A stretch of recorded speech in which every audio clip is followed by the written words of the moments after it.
Hi guys, this is Alea Jan and welcome back to my YouTube channel. So for today's video, ano nga ba yung parati kong niluluto sa amo ko as a domestic helper dito sa Hong Kong? Yan yung worry ako nung hindi pa ako nakapunta dito. So yan yung pinag-aksayahan ko ng oras doon sa Pinas. Pagkatas ng trabaho ko, kasi alas 10 ako ng gabi natatapos sa trabaho ko sa Pinas. Pag-uwi ko ng bahay, kakain ako agad, tapos mag-asikaso na ako ng sarili ko, tapos isarado ko na agad yung kortina ko. Ando na ako sa kwarto, kaharap ko na yung cellphone, tapos notebook, nag-aaral ako. So nanonood ako ng mga vlog ng mga sikat na mga, hindi naman sikat, pero mga vlogger na nagtuturo sila kung paano magluto ng Chinese food na dito sa Hong Kong. So yun yung pinapanood ko. Procedure, ganyan. Pagdating dito sa Hong Kong, wala akong niisa na sinunod doon sa tinuro nila. Kasi iba-iba pala ng style yung mga amo dito sa Hong Kong. Iba-iba pala sila ng way. Pero depende, may mga amo na iasa sa'yo lahat. May mga amo na, ikaw na bahala dyan sa kusina kung anong gawin mo. May mga amo na ayaw nila ng ganun. Gusto nila sila magdesisyon ng uulamin nila. Yan yung amo ko. Hindi ako nagdedesisyon sa uulamin nila. Siya yung nag-iisip niyan. Kaya hindi ako stress pagdating sa ganyan kasi hindi ko pinoproblema kung ano yung ipalamon ko sa kanila. Yung amo ko yun mo problema dyan. Sa ibang domestic helper naman, yun yung pinaka number 1 talaga nila na problema, yung sa pagluluto. Kasi may mga amo na hindi na ako kontento or ano ba, kada luto nila may comment, yung hindi masarap, ganyan. Yung parating may comment pero nauubos nila yung pagkain.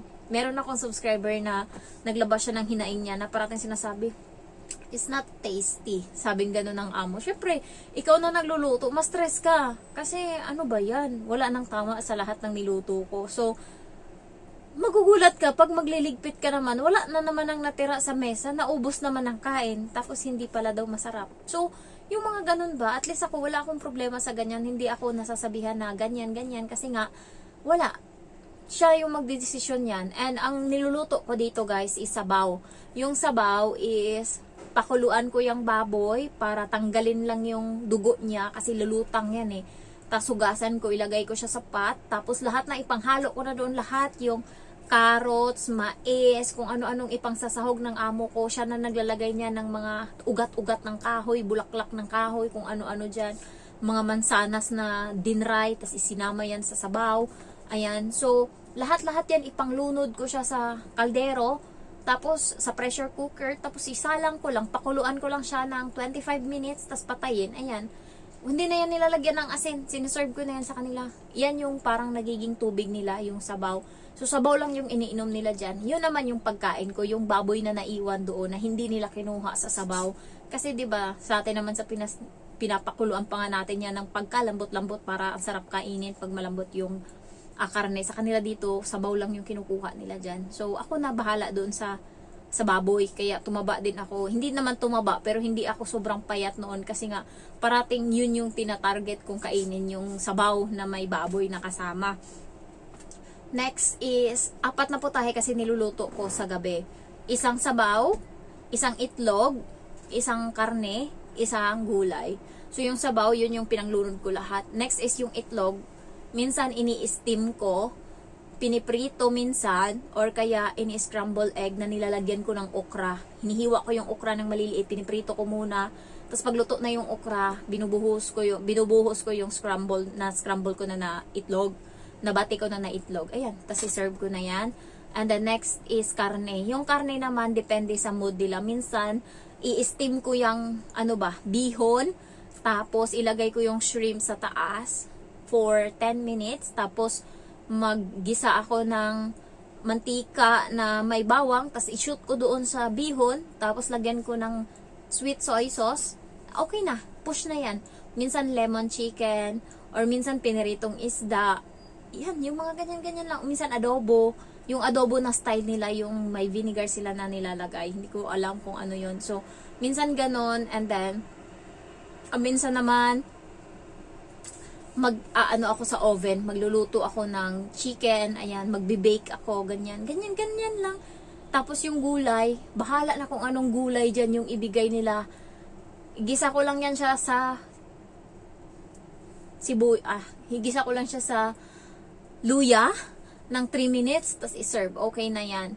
So, yun lang yung pagkain nila. Hindi ganun kahirap yung luto ko dito. Mahirap lang kapag iba yung pagkain ng bata sa iba yung pagkain nila. Kasi maraming beses akong gagamit ng kaldero o ano-ano dyan sa kusina. Pero pag lahat ng niluto ko, lahat silang tatlo kakain yan, wala, okay na ako. Madali lang matapos. So, sa pagluluto, medyo chill lang ako kasi amo ko nga nag-iisip niyan.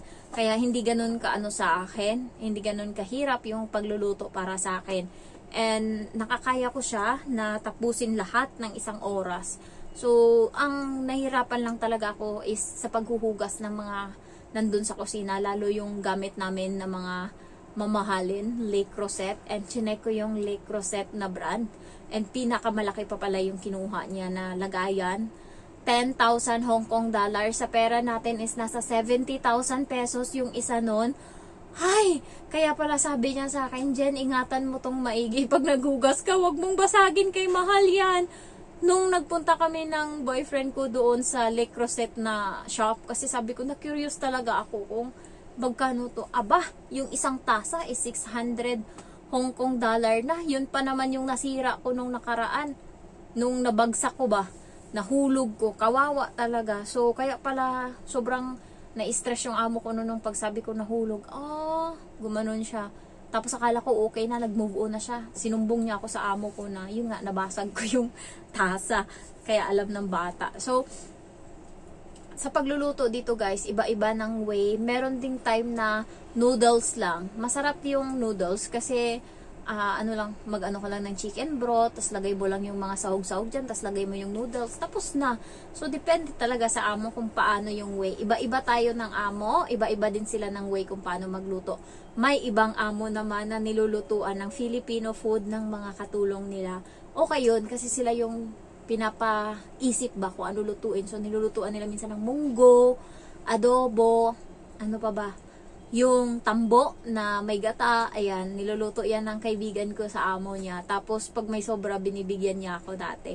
So, next, ano pa ba yung niluluto nila sa amo nila? Sweet and sour.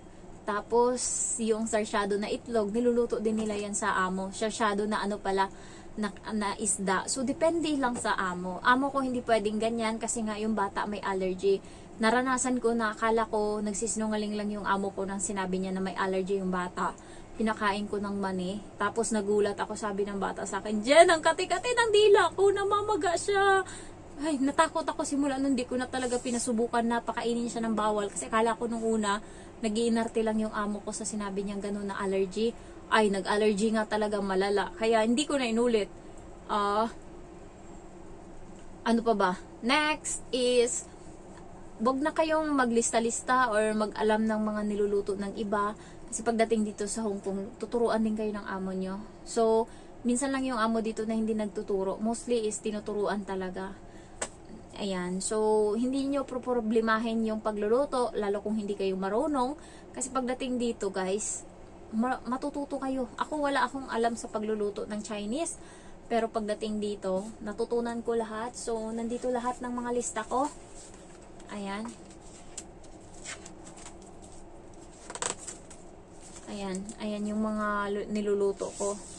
Tofu na may eggplant, shrimp pasta, udong na noodles, miswa na noodles, tapos fish noodles, chicken curry, tortang shrimp, ayan, shabu-shabu na may mushroom, yung binalot yung mushroom na inoki mushroom ng shabu-shabu na meat. So, tas pinirito, nilagyan ng sauce, okay na.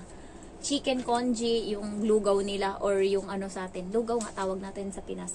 Shrimp pasta, Thailand food, ito yung minced pork, yung giniling na ano, na baboy, tapos pinirito, tas nilagyan ng sauce na patis, toyo, asukal, tapos ano, basil leaves, push na, okay na.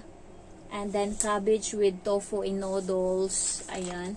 Oyster receipt, yung oyster ba, lutuin. Tapos fried pork, tapos fried rice, ayan. Cabbage with egg, cabbage with mirin sauce, hot pot sauce. So, yan yung mga niluluto ko dito na Ayan, medyo mahirap siya, pero push naman. May lemon chicken pa dito. Bakit nawala na dito yung isa kong, ito, tortang shrimp. Ayan. Medyo mahirap siya nung una, pero pag nakabisado mo na, kalma na lang. So, basta parati lang ako nakikita ng amo ko na may notebook ako nadala pag pinaluto siya sa akin na hindi ko maintindihan or nakalimutan ko. Yan. Dinadala ko yung notebook ko sa kusina. Tas yan. Okay naman. Pinapabayaan niya na ako dun, and minsan lang naman siya nagko-comment sa mga luto ko kapag nasobrahan sa alat. Hindi naman maalat para sa akin. Para sa akin nga matabang pa eh. Sa amo kong babae, maalat pa yun. Kaya, long life yung mga Chinese kasi ang ginagamit nilang seasoning is asin lang. Wala silang mga bitchin-bitchin yung magic sarap. Ayan. Kaya healthy. Ayan. So, yun lang guys. Sana may natutunan kayo. Thank you for watching and I love you all. Bye-bye.